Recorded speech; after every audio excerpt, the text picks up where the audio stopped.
الله وكفى والصلاة والسلام على من لا نبي بعد. أما بعد، أعوذ بالله من الشيطان الرجيم. بسم الله الرحمن الرحيم. يا أيها الرسول بلغ ما أنزل إليك من ربك وإن لم تفعل فما بلغت رسالته والله يعصمك من الناس. قال الله تبارك وتعالى في مقام آخر: اليوم أكملت لكم دينكم وأتممت عليكم نعمتي ورضيت لكم الإسلام دينا. قال رسول الله صلى الله عليه وسلم: من أحب سنتي فقد أحبني ومن أحبني كان معي في الجنة. قال رسول الله صلى الله عليه وسلم: النكاح من سنتي. وفي رواية: فمن رغب عن سنتي فليس مني، أو كما قال النبي صلى الله عليه وسلم. سبحان ربك رب العزة عما يصفون والسلام على المرسلين والحمد لله رب العالمين. اللهم صل على محمد وعلى آله وبارك وسلم وصل علیہ. واجب الاحترام، قابل عزت تکریم علماء کرام، گرد و نواز سے تشریف لانے والے میرے عزیز دوستوں، بھائیوں اور بزرگوں، الحمدللہ اللہ پاک کے فضل و کرم سے آج 15 جولائی 2025 بروز منگل الحمدللہ ہمارے بزرگ امین صاحب کے دو صاحبزادے بلال امین صاحب اور وقاص امین صاحب کے شادی کی اس تقریب اور دعوت ولیمہ کے موقع پر مل بیٹھنے کی الحمدللہ ہمیں سعادت حاصل ہوئی. اللہ پاک کی بارگاہ میں دعا ہے کہ اللہ پاک میرا آپ کا یہاں اس سنت ولیمہ میں مل بیٹھنا اپنی بارگاہ میں قبول فرمائے. اللہ پاک مجھے اور آپ کو قرآن اور سنت کے مطابق زندگی گزارنے کی توفیق عطا فرمائے. اللہ جل جلالہ مجھے آپ کو حق بات کہنے سننے کی اور اس پر عمل کرنے کی توفیق عطا فرمائے. الحمدللہ دعوت ولیمہ نبی کریم صلی اللہ علیہ وسلم کی سنت ہے. حضور نبی علیہ الصلاۃ والسلام نے 11 نکاح کیے اور شادی کے موقع پر الحمدللہ وقتاً فوقتاً اللہ کے محبوب نے لوگوں کو جمع کر کے کھانا کھلایا. اسلام میں شادی جو ہے یہ انتہائی ضروری ایک عمل ہے، نکاح کرنا. اللہ پاک نے آدم علیہ السلام سے یہ نکاح کا سلسلہ شروع کیا اور قیامت کی صبح تک ہر مسلمان کے لیے، بالغ مرد عورت کے لیے نکاح کرنا ضروری ہے. اس لیے کہ نکاح کے اندر انسان کی جو عفت ہے، انسان کی جو آبرو ہے، اس کی حفاظت ہے. اس لیے قرآن کریم نے مجھے اور آپ کو پیغام دیا کہ اللہ کے محبوب جو دین لے کر آئے، اس دین کی جب تکمیل ہوئی تو اللہ کے محبوب ہر عمل مسلمانوں کو سکھا کے گئے. وہ تمام کے تمام اعمال الحمدللہ آج بھی کتابوں میں موجود ہیں. اب یہ ہے کہ ہر مسلمان اپنی زندگی گزارنے کے لیے ان اعمال کو اگر اپنائے گا تو دنیا کے اندر بھی اس کے لیے راحت ہے سکون ہے اور اطمینان ہے، اور پھر الحمدللہ اس کی جو اخروی زندگی ہے، جو مرنے کے بعد قبر کے ایک مشکل مرحلہ، مشکل گھاٹی، میدان محشر کی ایک بہت بڑا دن اور بڑا سختی والا دن اور مشکلات پریشانیوں کا دن، اس دن کے الحمدللہ سختیوں سے، پریشانیوں سے آدمی بچ سکتا ہے، بشرطے کہ اللہ کے محبوب کی بتائی ہوئی زندگی کو اپنی زندگی بنا کر اس پر عمل کرے۔ نبی علیہ الصلوۃ والسلام کے زمانے میں جب اللہ کے محبوب خود موجود تھے تو اللہ کے محبوب نے صحابہ کرام کو شادی کرنے کا طریقہ بتایا کہ شادی کس انداز میں کرنی ہے۔ اب تو بہت سادہ بھی شادی ہو، جیسے یہاں سادہ شادی ہے، اس میں کوئی غیر شرعی کام نہیں ہے، نہ نظر آ رہا ہے، اس کے باوجود حال میں آپ اور میں بیٹھے ہیں اور ایک اچھی جگہ ہے، بڑے خرچے کے بعد یہ تیار ہوئی ہے۔ صحابہ کرام کے جو دور تھے، اللہ کے محبوب کی زندگی کو سامنے رکھ کر انہوں نے زندگی گزاری تھی، تو ان کے ہاں سب سے آسان کام تھا شادی۔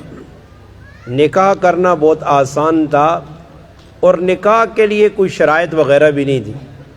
ایک شرط نکاح میں ہوتی تھی جو سب سے بڑی شرط تھی کہ بندے کے پاس دینے کے لیے اپنی بیوی کو صرف حق مار ہو۔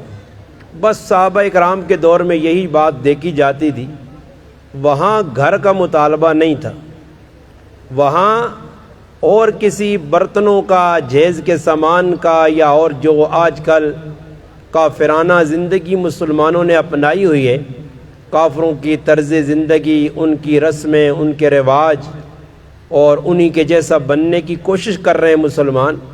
اس لیے مسلمانوں کے ہاں اب سب سے مشکل ترین کام ہے شادی کرنا۔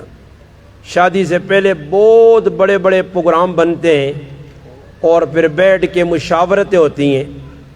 اور ایک دوسری بات آپ کو راستے میں چلتے چلتے بتاؤں کہ صحابہ کرام کے دور میں جو بھی شادیاں ہوئیں نبی علیہ السلام کے دور میں، ان میں عورتوں کا شادی میں کوئی عمل دخل نہیں ہے۔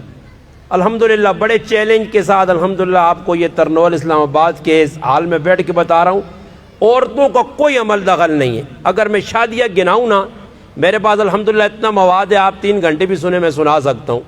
کسی شادی میں آپ عورتوں کو انوالو نہیں دیکھیں گے کہ عورتیں ہوں۔ اب تو ہماری شادیاں کیا ہیں کہ ساری کی ساری شادیوں میں عورتوں نے جو ہے نا سب کچھ گھیرا ہوا ہے۔ عورتیں جو ہیں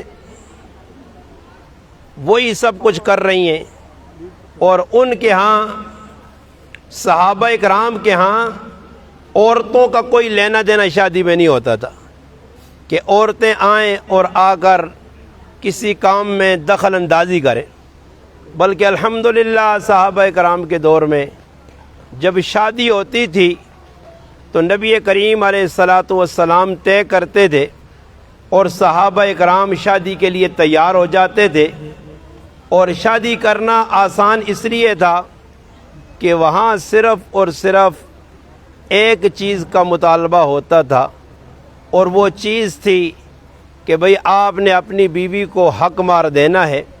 اگر آپ کے پاس ضرورت کے، آپ کے پاس گنجائش ہے تو آپ ولیمہ کریں، اس کی آپ کو اجازت بھی تھی۔ اگر آپ کے پاس نہیں ہے اتنی گنجائش تو ولیمہ بھی ضروری نہیں تھا۔ میں آپ کو ایک شادی کا مختصر تذکرہ سنا دیتا ہوں کہ نبی علیہ الصلوۃ والسلام کے ایک خادم تھے، حضرت ربیعہ رضی اللہ تعالی عنہ۔ حضرت ربیعہ رضی اللہ تعالی عنہ جو صحابی تھے، نبی علیہ الصلوۃ والسلام کی خدمت کرتے تھے۔ ایک مرتبہ نبی کریم علیہ الصلوۃ والسلام نے فرمایا، ربیعہ تو شادی کیوں نہیں کرتا؟ یہ سوال تھا نبی کریم علیہ الصلوۃ والسلام کا۔ حضرت ربیعہ رضی اللہ تعالی عنہ نے اس کے 3 جواب دیے۔ پہلی بات تو یہ کہی کہ اللہ کے محبوب مجھے شادی نہیں کرنی۔ دوسری بات یہ کہی کہ اللہ کے محبوب اگر میں شادی کروں گا تو بیوی کو دینے کے لیے میرے پاس مہر نہیں ہے۔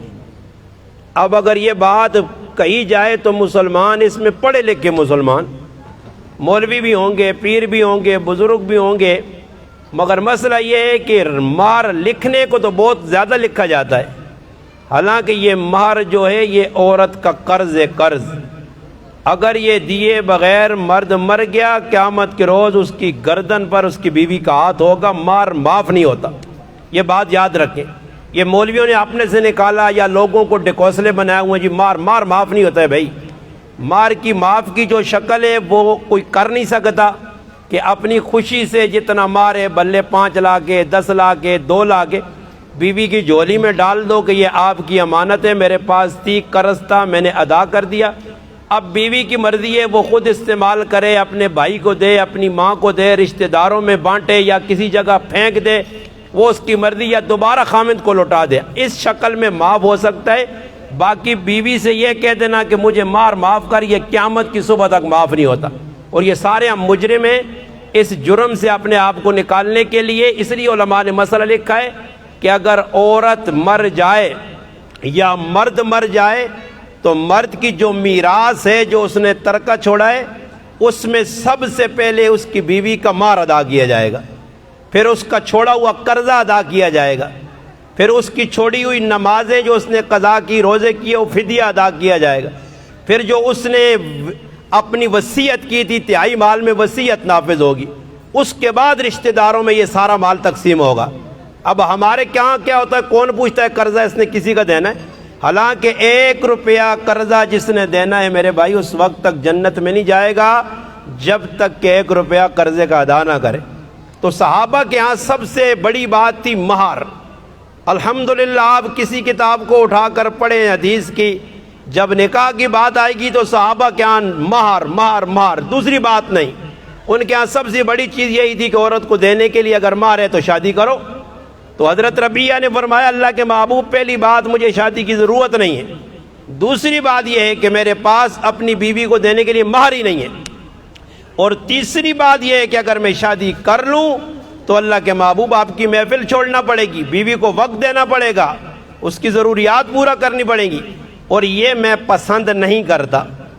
نبی کریم علیہ السلام نے ایک مرتبہ فرمایا، کچھ دنوں بعد پھر حضرت ربیہ رضی اللہ تعالی عنہ سے فرمایا ربیہ تو شادی نہیں کرتا؟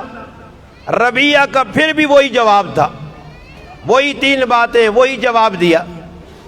پھر حضرت ربیہ فرماتے ہیں کہ میں سوچنے پہ مجبور ہو گیا کہ جب اللہ کے محبوب مجھے بار بار کہہ رہے ہیں تو اللہ کے حبیب تو میری دنیا آخرت کی مصلحت کو جانتے ہیں، تو جب اللہ کے حبیب چاہتے ہیں تو مجھے نکاح کرنا چاہیے۔ اب میں کیا کروں گا؟ اگر آئندہ اللہ کے محبوب نے مجھے نکاح کی دعوت دی تو میں قبول کروں گا۔ اب سننے کی بات ہے میرے بھائی، جب اللہ کے محبوب نے تیسری مرتبہ فرمایا ربیہ شادی نہیں کرنا چاہتا، فرمایا اللہ کے محبوب میں تیار ہوں۔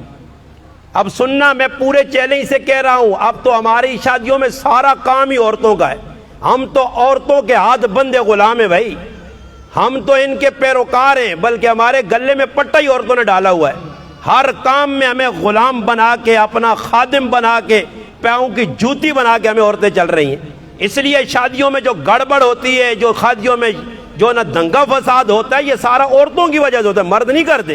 یہ ساری رسمیں رواجیں یہ ساری عورتوں میں، بارات ہے تو اس میں عورتیں ہیں، وہ ہمارے ہاں ورث ہوئی کہتے ہیں ہماری ان کو میں، وہ اس میں عورتیں انوال ہیں، لڑکی دیکھنے جائیں تو عورتیں۔ میں پڑے وثوق سے کہہ رہا ہوں الحمدللہ، اور مجھے کسی کا کوئی ڈر بر بھی نہیں ہے کہ بھئی کوئی ناراض ہو، 1 مرتبہ نہیں کروڑ مرتبہ ناراض ہو، اللہ رسول سے آگے مجھے کچھ نہیں ہے، اس لیے میں اللہ رسول کی بات سنا رہا ہوں۔ اب شادیاں کیوں مہنگی ہو رہی ہیں؟ زنا سستا ہو گیا، نکاح مہنگا ہو گیا۔ کس نے کیا؟ مسلمان نے خود کیا۔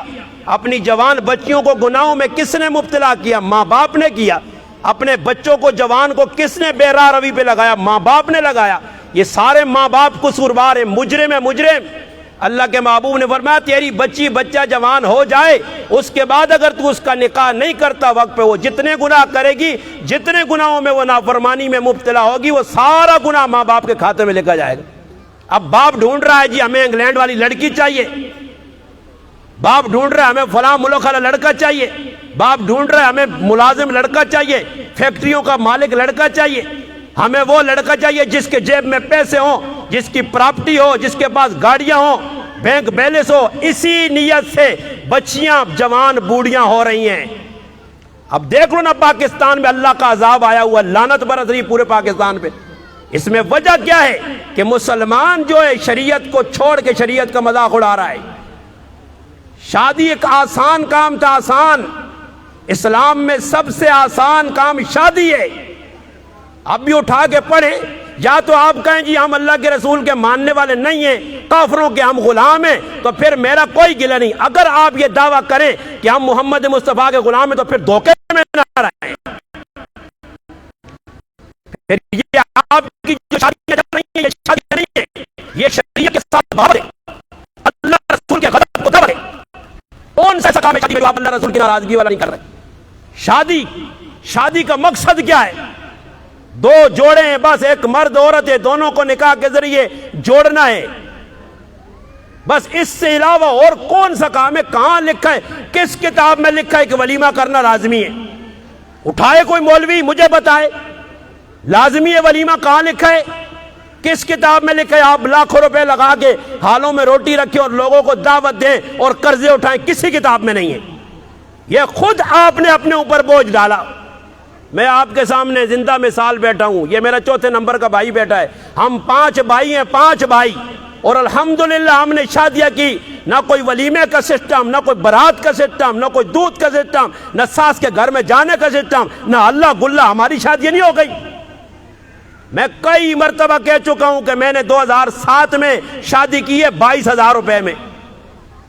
اب لوگوں کی سمجھ میں نہیں آتی، کھوپڑے میں بیٹھتا ہی نہیں ہے، وہ نہیں جی فلاں کو بلانا ہے، فلاں کو بلانا ہے، وہ فلاں کو کیا بلانا ہے؟ اب فلاں کی بات میں بتا رہا ہوں۔ اب سنیے، علماء جو بیٹھے ہیں، میں عوام سے بات نہیں کر رہا، علماء میرا گربان پکڑیں کہ مولانا صاحب آپ یہ غلط کہہ رہے ہیں، یہ بات کتاب میرے لکھی صحیح بخاری شریف میں، وقت امیر ترین صحابی، جس جیسا صحابی مدینہ میں امیر تھا نہیں، کروڑوں روپے کا مالک تھا، عبد الرحمن بن عوف رضی اللہ تعالیٰ عنہ، صبح کی نماز پڑھی، مسجد میں بیٹھے ہوئے ہیں، نبی علیہ الصلوۃ والسلام سامنے، ان کے کپڑوں پر اللہ کے محبوب نے زعفران خوشبو کا داغ دیکھا، زعفران خوشبو کا داغ نمایاں تھا، اللہ کے محبوب سمجھ گئے کہ یہ جو خوشبو کا داغ ہے یہ ویسے نہیں ہے، لگتا ہے عبد الرحمن نے شادی کر لی۔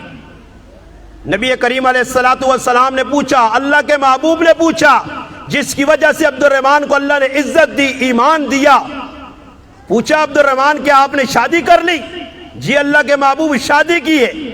فرمایا بیوہ عورت سے کی ہے یا کنواری سے، سیبہ سے کی ہے یا باکرہ سے کی ہے؟ فرمایا بیوہ عورت سے شادی کی ہے۔ اللہ کے محبوب نے پوچھ لیا، ہاں یہاں حدیث میں ہے کہ آپ نے فرمایا اولم بشاتن، ہو سکے عبد الرحمن کروڑوں کا مالک ہے، کروڑوں کا، چاہتا تو پورے مدینے کو نہیں، پورے اس زمانے کے جتنے لوگ تھے مدینہ کے ارد گرد، مکہ کے ارد گرد، سب کو کھلا سکتا تھا۔ فرمایا عبد الرحمن ولیمہ کر لینا ایک بکری کاٹ کے۔ کس کو کہا جا رہا ہے؟ کروڑوں کے مالک کو۔ اب ایک بکری کتنے آدمی کھائیں گے؟ کو 500 1000 آدمی کھائیں گے۔ اور پھر یہ بات بھی حدیث میں کہ عبد الرحمن نے اللہ کے محبوب کو اپنی دعوت میں نہیں بلایا، نکاح میں نہیں بلایا۔ اب بتائیے کس کتاب میں اللہ کے محبوب کو کوئی گلہ تھا کہ عبد الرحمن آپ کو میرے ذریعے ایمان ملا، میں آپ کا نبی ہوں، آپ نے مجھے ہی شادی میں نہیں بلایا؟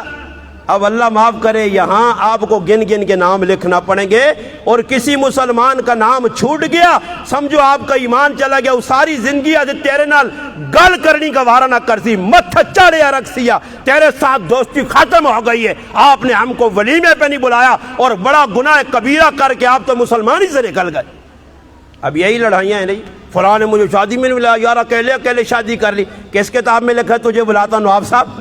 نہیں بلایا تو چھوڑو، بلا لیا تو اتنا کرو کہ جتنا، اگر قرض اٹھا کے ولیمے کر رہے ہو یہ جائز نہیں ہے۔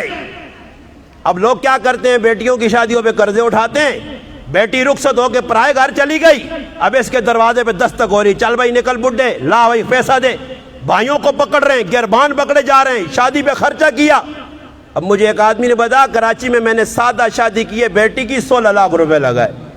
اب سادہ شادی پہ 16 لاکھ روپیہ، بھائی یہ بدماشی ہے، شادی تھوڑا ہی ہے، یہ اللہ رسول کے ساتھ بغاوت ہے. باتیں میری اچھی نہیں لگ رہی مگر آپ کو برداشت کرنا پڑے گی کہ میں حقائق بتا رہا ہوں, آپ کو چھپا نہیں رہا ہوں, بات کو سچ بتا رہا ہوں. تو ربیہ رضی اللہ تعالی عنہ نے فرمایا اللہ کے رسول میں تو شادی کرنا چاہتا ہوں, اب کروں کس سے؟ اب سنیے یہاں اللہ کے محبوب نے یہ نہیں فرمایا ربیہ اپنی والدہ کو بھیج, اپنی بہن کو بھیج, کسی عزیز عورت کو بھیج تاکہ وہ تیرے لیے لڑکی تلاش کرے. نہیں, اللہ کے محبوب نے فرمایا انصار کے فلاں قبیلے میں چلا جا اور ان کو میرا پیغام دے کہ آپ کی فلاں لڑکی ہے, میں اس سے نکاح کرنا چاہتا ہوں. حضرت ربیہ اسلمی رضی اللہ تعالیٰ فرماتے میں اٹھا اور ان قبیلے والوں کے پاس گیا. ہائے ہائے, قبیلے والوں سے کہا کہ میں اللہ کے محبوب کا قاصد ہوں اور آپ کی لڑکی سے شادی کرنے آیا ہوں.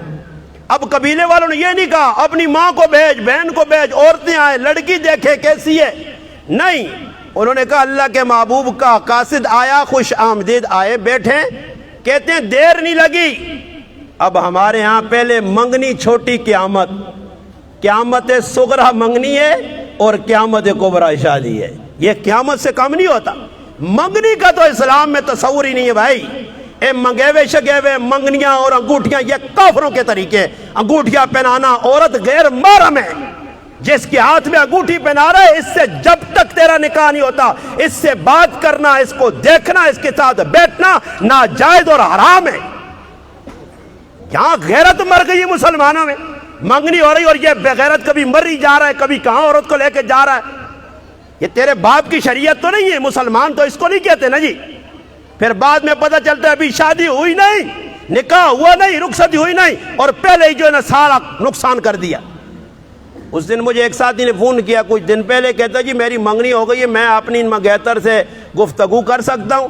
میں نے کہا اپنی منگیتر سے گفتگو کرنا ایسا ہے جیسے بازار کی عورت سے گفتگو کرنا, اگر جائے تو کرو. منگنی کہاں ہے اسلام میں؟ بتائیے. علماء بیٹھے ہیں, میں چاہتا ہوں جہاں سے جاؤں گا بھی نہیں, کوئی مجھے دکھائے کتاب اٹھا کے صحابہ کے دور میں منگنی ہوتی تھی. کوئی منگنی کا تصور نہیں. یہ ہندوؤں سے چل کے سب کچھ آیا. تمام کی تمام آپ کی مسلمانوں کی شادیوں میں 100 میں سے 90% کام یہودیوں کے کافروں کے ہوتے ہیں. مسلمانوں والے کام صرف نکاح, اور نکاح میں بھی پٹاخہ, آتش بازی, یہ مجوسیوں کا طریقہ علماء نے لکھا ہے. مسلمان کا طریقہ نہیں ہے پٹاخے مارنا, آتش بازی کرنا, مسجدوں میں جو ہے نا اودم مچا دینا. اب کہاں کون کس کو سمجھائے؟ سانپ کے منہ سے پیار کون لے؟ حق بیان کون کرے؟ ہر آدمی ڈر کے زندگی گزار رہا ہے. اگر مسجد کا مولوی حق بیان کرے گا تو اس کو مسجد والے دھکا دیں گے. اس لیے وہ اپنی مسجد کو بچا رہا ہے, مصلی کو بچا رہا ہے, وہ اللہ رسول کے دین کو نہیں بچا رہا. اس لیے جو ہے نا ہر آدمی کہتا ہے جب میرے جیسا مولوی کرے گا نا ملنگ گفتگو کہتے ہو او جی مولوی صاحب آپ تو صحیح کہہ رہے ہو, مگر ساڈا مولوی صاحب تو یہ نہیں دسنا, ہمارا مولوی صاحب تو یہ نہیں بتاتا, میں بتا رہا ہوں نا جی. تو حضرت ربیہ سے کیا فرمایا؟ ربیہ جائیے. ربیہ گئے, انہوں نے کوئی مطالبہ نہیں کیا, بیٹھے بس تھوڑا حق مار جو رکھنا تھا رکھا, نکاح ہو گیا. اب حضرت ربیہ وہاں سے اٹھے اور پھر اللہ کے محبوب کی مجلس میں آئے, یا رسول اللہ اب ہو گیا ہے میرا نکاح. انہوں نے حق مار رکھا ہے. حق مار بتایا کتنا ہے. جب حق مار کی بات کی, اللہ کے محبوب میرے پاس دینے کو حق مار نہیں ہے. اب اگر یہ حق مار ضروری چیز نہیں تھی تو اللہ کے محبوب کہتے ہن جو کرو ساڑی زبانہ جہنہ اتنے پرچے تو ویکو وڈے وڈے تیسمر خان مانی گز گز مچھا رکھیاں نے, اپنے آپ کو جاننے تے 5 لاکھ لکھو مار جی, تے 10 لاکھ لکھو تے دیسی تیرا لالا مار. لکھنے کو تو لکھ دیتے, دینے کو ساری زندگی غلام بن کے کبھی بھی مار ادا نہیں کرے گا. آپ میں سے اب بھی میں چیلنج سے کہتا ہوں یہ جتنے شادی شدہ بیٹھے ہو 95% نے بیویوں کو مہر نہیں دیا ہوا میرے بھائی. مہر پہلا حق ہے, پہلی رات. اب لوگ کہتے ہیں لکھو جی کیڑا مہر لکھاں جی؟ غیر موجل. غیر موجل مانا وہ کہ میں غلامی والا مہر لکھا رہا ہوں کہ ساری زندگی غلام بنوں گا. مہر موجل نقد دو, نقد. اور میری زندگی میں ایسی شادیاں بہت کم ہوئی ہیں.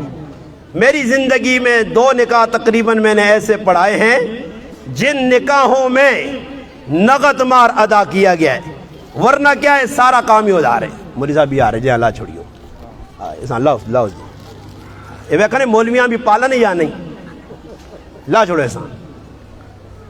بھائی میں صاف کہہ رہا ہوں نا جی، مجھے ایسا نہیں ہے، میں صاف، وہاں بس صحیح ہے بھائی، علماء کا کام نہیں ہے۔ میں تو کہتا ہوں الحمدللہ یہ ہاتھ میں جو پہنتے ہیں نا یہ گانا وانا، یہ سکھوں کا طریقہ ہے، کافروں کا، ہندوؤں کا۔ میں تو صاف کہہ رہا ہوں بھائی، اور بیٹھ کے سب کے سامنے کہہ رہا ہوں، بتائیے اللہ کے محبوب کے دور میں یہ گانے وانے کہاں تھے؟ تو یہ کافروں نے مسلط کیا ہم پہ۔ توجہ سے میری بات سن لیں، انشاءاللہ میں ایسی باتیں بتا کے جا رہا ہوں کہ آپ کی انشاءاللہ روٹی صحیح ہضم ہوگی، صحیح ہے نا جی؟ توجہ سے میری بات سن لیں۔ میں عرض کر رہا تھا اللہ کے محبوب کے صحابی واپس آئے، فرمایا یا رسول اللہ میں واپس آیا ہوں، میری شادی ہو گئی ہے، اب حق مار دینے کے لیے میرے پاس کچھ نہیں ہے۔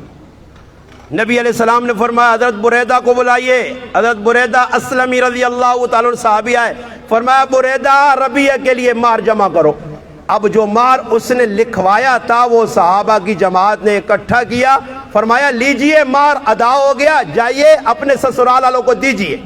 اب پھر صحابی گئے، سسرال والوں سے کہا یہ میری بیوی کا مار ہے، یہ ادا ہو گیا۔ اب یہ ادا کر کے واپس آئے، فرمایا اللہ کے محبوب اگر ولیمہ کروں، میرے پاس ولیمے کے لیے کچھ بھی نہیں ہے۔ فرمایا بریدہ پھر کوئی بندوبست کیجئے۔ فرمایا ایک بکری کا بندوبست ہو گیا، ایک بکری کا۔ اب توجہ سے ایک بات سننا، علماء کی موجودگی میں بتا رہا ہوں، نبی علیہ السلام کے گھر میں 100 بکریاں ہر وقت موجود تھیں۔ کتنی بکریاں؟ 100 بکریاں، حدیث ہے 100 بکریاں۔ جب 101 ہوتی تھی کاٹ دی جاتی تھی، 102 ہوتی تھی کاٹ دی، 100 بکریاں ہر وقت موجود تھی۔ اب بتائیے اللہ کے محبوب کہہ سکتے تھے ربیہ 5 بکریاں لے جائیے، ان کو ذبح کیجیے اور ولیمہ کیجیے؟ فرمایا نہیں، جمع کرو۔ جمع ہوا، ایک بکری کے پیسے یا ایک بکری آ گئی۔ فرمایا ربیہ میرے گھر جائیے، تشریف لے گئے، اللہ کے محبوب کے دروازے پہ دستک دی۔ امی عائشہ رضی اللہ تعالیٰ نے پوچھا کون؟ فرمایا ربیہ، اللہ کے محبوب نے بھیجا، گھر میں کچھ جو ہیں؟ فرمایا 5-7 سیر جو ہیں۔ فرمایا دیجئے، لے کر آ گئے۔ فرمایا اللہ کے محبوب یہ جو آ گئی، یہ بکری آ گئی۔ فرمایا بکری کو ذبح کرو، ذبح کیا۔ فرمایا سسرال لے جاؤ اور ان سے کہو یہ کھانا تیار کرو، جتنے آدمی آ جائیں ان کو بلا کے کھلا دو، یہ تمہارا ولیمہ ہو گیا۔ اب وہ سسرال گئے، انہوں نے کہا روٹی ہم پکائیں گے، گوشت آپ تیار کرو۔ یہ میرے بھائی بڑی شادی ہے، مہنگی شادی ہے اس دور کی۔ اب اس دور میں کوئی مجھے بتائے نا کہ اس ٹائم کھانے کی ترتیب نہیں تھی، صحابہ کو کھانا بنانا نہیں آتا تھا، یا لوگ مدینہ میں کم تھے؟ جب 1.25 لاکھ صحابہ کا مجمع، 1.25 لاکھ صحابہ کا مجمع عرفات میں کھڑا تھا، تو وہ 1.25 لاکھ صحابہ میں سے چلو مدینہ کے ارد گرد دور دراز سے 50,000 لگا لو، 50,000 صحابہ تو مدینہ میں تھے۔ کیا شادیوں میں سب کو بلایا گیا؟ اب تو سادہ مسلمان بھی شادی کرنا، وہ بھی دعوت نامہ لکھانا، چشم برات، چشم بندوق تے پتہ نہیں کہتے کہ لکھ کے ہوتے تھے، ہاں اتنے لکھے ہو ناسین بندن میں باندھ رہے ہیں، اتنے اللہ رسول نہ تے بھئی سارے کام شیطانہ نے، اتنے اللہ رسول نہ کاٹتے نہ لکھ کے لوکاں توکھا پہ دینے۔ اوپر لکھا ہوا جی آیتہ قرآن یہ لکھ سنے، ان نکاح من سنت یوتے جی حدیث لکھ چھوڑی، عمل کون کرسی بھائی؟ پہلے تو دعوت نامہ، اچھا اے بھی تسی چیلنج کر کے آنے نے، اے ذرا کسی کو کٹ کے آنے مفتی عالم کو کہ ایک کارڈ تقسیم کرنے نہ طریقہ کس دسانے، ایک کیڑی قوم نہ طریقہ کارڈ دینے، دعوت نامے دینے، کیڑی کتابیں لکھے آ؟ اے سارے کافر تو چل کے آئے، ان کو ویلنٹائن ڈے تے فلانے ڈے تے کارڈ شارٹ سب کچھ، اے مسلمانہ بھی دے دے گے، تقسیم کرو۔ ہون کسی آدمی دعوت فون نے ذریعے کوئی دینا، پیکج لا بھائی 500 روپے نا تے پورے پاکستان وزیر اعظم مینال دعوت چاہ دے سارے ساتھ، مگر فون تے نہیں دعوت دینی جی، کارڈ دینے جائیں گے۔ پھر کارڈ بھی ایسے، میں ایک جگہ دعوت میں جا رہا تھا، ساتھیوں نے مجھے کارڈ دکھایا کہ مولانا صاحب یہ کارڈ دیکھیں ہمارے رشتہ داروں میں شادی ہو رہی ہے فلاں تاریخ کو، تو ہم بھی شادی میں جا رہے تھے، کارڈ دیکھا پتہ چلا کہ 350 کا کارڈ بنا ہے، 350 روپے نا کارڈ، اور پھر یہ نیوتا شیفتا ہی شیطانی رسم، ہاں دولے نے جو بھی پیسے پانے، ہاں اے ناجائز کام مسلمان پہ کرنا شرم تو آنی نہیں نا، جتھے جائز کام من کرنے چاہیے، جہاں دینے چاہیے وہاں نہیں دیتے۔ اب میں کہوں نا ادھر ترنول میں کتنے غریب ہیں، کتنے گھر ہیں جن کے پاس راشن نہیں ہے، ان کو 500,000 تو وہاں نہیں دیں گے، مگر یہاں رسمی طور پہ دولہ صاحب جی آؤ جی، اور دولہ صاحب بھی چپ کر کے مٹھی پکڑ کے ٹریفک والے انگوٹ جو بھی پائیے نا، یہ بھی ڈال رہا جیب میں لے رہا جی، اور پھر نام لکھے جا رہے ہیں، فلاں نے اتنے 100 دیا، کیوں بھائی؟ یہ نام اس لیے لکھے جا رہے ہیں کہ آج 500 ماہ دتا کال 1000 میں موڑ سا اس انن رشوت مفتی شفیع صاحب رحمت اللہ علیہ کا اس سود نے زمرے جانا یہ تو جائز ہی نہیں نیوتا دولہاں پہ دینے اگر اچھا پھر اگر اللہ کی رضا ہوتی تو دعوت جو اپنا لفافہ ہے نا لفافے پہ نام اس بات کی غمازی کرتا ہے کہ یہ ریاکار آدمی ہے یہ دکھانا چاہتا ہے کہ میں اس کو پیسے دے رہا ہوں ورنہ میرے بھائی اگر اللہ کی رضا کے لیے دینے تھے لفافے بغیر بھی آپ ہاتھ میں دے دیتے کسی کے ہاتھ بھیج دیتے کیا نہیں بس کرو تھک گئے وہ تھک گئے جی بس یہی تھا ترنول والو آ جاؤ جی آ جاؤ بیان کرنے کدھر میرا بیان سنیں گے جی چلو خیر میں اپنی بات کو ابھی سمجھیں کہ بیان میں نے شروع کیا ہے ابھی تو اتنا باقی ہے کہ اگر آپ عصر بھی یہاں پڑھا لوں مغرب بھی پڑھا لوں مغرب کے بعد کی دعوت چلا دو کوئی مسئلہ تو نہیں ہے مگر میں آپ کو تنگ نہیں کروں گا یہ اشارے میں نے کر دیے ورنہ اتنا مواد ہے انشاءاللہ میرے نیٹ پہ بیان موجود ہے شادی کے عنوان پہ آپ دیکھ لیں میں کرتا رہتا ہوں یہ آپ کو میں نے آئینہ دکھایا ہے حق دکھایا ہے آپ خدا را کدھر جائیں اور ایک بات جاتے جاتے یہ بھی کروں اب دیکھو یہاں ولیمے میں آپ آئے ہیں مجھے دعوت تھی بھائی میں نے بھائی کو بتایا صفدر بھائی کو کہ میں ہوں میرے ساتھ میرا بھائی ہوگا 2 افراد ہم نے بتائے انہوں نے کہا جی صحیح ہے کیوں بتائے جی اب اگر میں نے صفدر بھائی کو بتایا کہ 2 آدمی ہم آئیں گے ترنول شادی میں آپ کے ولیمے میں اب اگر تیسرا آدمی میں اپنے ساتھ لاتا تیسرا تو یہ کتنا بڑا گناہ تھا نبی علیہ السلام نے فرمایا من دخل علی غیر دعوت فرمایا اگر تجھے دعوت نہیں ملی 2 کی دعوت تھی تو تیسرے کو بھی اٹھا کے ساتھ لے آیا فرمایا دخل سارقن و خرج مغیرن تو چور بن کے وڑا تے ڈاکو بن کے نکلا اور تسا نہیں مرضی جڑے آئے ہو 10 سے بغیر تے دعوت بغیر اے سمجھو چور آیا تے ڈاکو بن کے نکل گیا چوری وڑا تے ڈاکا مار کے ٹھیڈ بھر کے نکل گیا ایسے کئی ڈاکو حالوں میں بیٹھے پچھلے دن مجھے حال والے نے بتایا بھائی صاحب یہاں 2 بڑے ڈاکو آتے ہو بڑے عہدوں پہ منصب ہیں بڑے عہدوں پہ منصب ہیں بڑے عہدے ان کے پاس بڑے منصب ہیں ان کے پاس بڑی کرسیوں والے آنا چیڑے پاک جس سے شادی ہونی ہے آنا سارے نالی رشتہ داریاں اور پکڑنے تو بعد پتہ لگا کہ جتھے ولیمہ چنگا ہونا تے اتھے ڈانداں کو منہ مارنے پہنچنے اندازہ لاؤ جی مسلمان میں شرم تو ختم ہو گئی بغیر دعوت کے کسی کے گھر میں جانا جائز نہیں اور دوسری بات بھی حدیث کی بتاؤں اگر آپ نے دعوت کی بے شک آپ سارے آئے ہیں دعوت پہ آپ کو دعوت ملی ہے مگر اس دعوت میں اگر اب حدیث سنیے صحیح بخاری صحیح مسلم ہے اللہ کے محبوب نے فرمایا شر الطعام طعام الولیمہ فرمایا اس ولیمے نہ کھانا سب تو برا وہ بدتر کھانا ہے ولیمے کا برا کھانا ہے کون سا فرمایا اللہ کے محبوب نے جس میں بڑے بڑے لوگوں کو پیسے والے لوگوں کو گاڑیوں والوں کو بلایا جائے اور غریبوں کو نظر انداز کر دیا جائے جس شادی نے اندر غریب نہیں آیا امیر آئے ہیں صرف تو یہ ولیمہ شر الطعام ہے فرمایا جس میں کہا لہل اغنیا و یترک الفقراء اس لیے آپ کا حق بنتا ہے غرباء کو بھی محلے کے ان کا بھی حق بنتا ہے جب ولیمہ کریں تو ان کو بھی دعوت دیں ان کو بھی بلائیں تو انشاءاللہ اللہ کی ذات سے امید ہے یہ جو میں نے آپ کو دوائی دی ہے کیپسول دی ہے پھکی دی ہے یہ آپ کے لیے کافی ہوگی انشاءاللہ یہ آئندہ آپ کئی شادیوں میں جائیں گے تو آپ کو میرا بیان یاد رہے گا ورنہ میں کبھی ایسے بھی مذاق میں کہہ دیتا ہوں کہ میرا بیان عام بیان نہیں ہوتا آپ کو خوابوں میں بھی انشاءاللہ میں ملتا رہوں گا میرے بیان کے بعد اکثر لوگ مجھے خواب میں ضرور دیکھتے ہیں اس لیے آپ سے بھی گزارش ہے آپ بچیوں کی شادی کریں اگر کوئی مولوی آپ کو ترنول پنڈی اسلام آباد میں نہیں بتا رہا نا شادی سنت کے مطابق میرا نمبر نوٹ کریں انشاءاللہ میں آپ کو ایسی سنت کے مطابق شادی بتاؤں گا آپ کو خرچہ بھی نہیں ہوگا اور پرچہ بھی نہیں ہوگا پرچہ بھی آپ پر نہیں ہوگا خرچہ بھی نہیں خرچہ تو ویسے پرچہ کیا وہ پرچہ کہ جب یہاں سے اٹھیں گے تو پرچہ دے گا حال والا ہاں چکن کے اتنے ٹکے کے اتنے بریانی کے اتنے فلاں کے اتنے کرسیوں کے اتنے یہ جو پنکھے لگے اس کے اتنے یہ جو بالکل کباڑا مال یہ کباڑی کو دینے والا جو لاؤڈ سپیکر لگایا ہوا ہے اس کے بھی انہوں نے 5-10 ہزار روپے سے چٹ کر لینے حالانکہ یہ کباڑی کو بھی نہیں دینا چاہیے بلکہ یہاں جو باہر کچرا گند بنا ہوا ہے نا اس روڈ پہ ادھر ڈیمپر کے نیچے رکھنا چاہیے تاکہ اس کا کباڑا کر کے اس کو روڈ کے ساتھ روڈ کرے ایسے ساؤنڈ رکھنے بھی نہیں چاہیے ان کو بھی شرم آنی چاہیے کہ کم از کم کو خرچہ کرو اگلوں سے پیسے تو وصول کرتے ہو کم از کم پیسے حلال کرو اللہ پاک کی بارگاہ میں دعائے اللہ پاک عمل کرنے کی توفیق عطا فرمائے مولانا صاحب انشاءاللہ